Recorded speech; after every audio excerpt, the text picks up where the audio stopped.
И България удря с вето 1-0 за България! А сега Македония се засилва. Топката става огнена. И 1-1!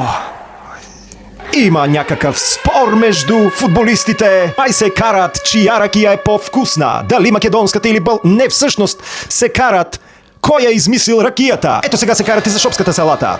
А сега се карат и за това, коя баба започнала да плете терлички. Дали първо македонските или българските баби. Македонците пеят "Зайди, зайди, ясно слънце", а българите също пеят "Зайди, зайди, но ясно слънце". Чужденците са се хванали за глава. Ето ги и си тръгват. Това, което мога да чуя, е, че българите казват: "Ама ние сме братя", обаче от македонска страна се чува "татари, татари, татари".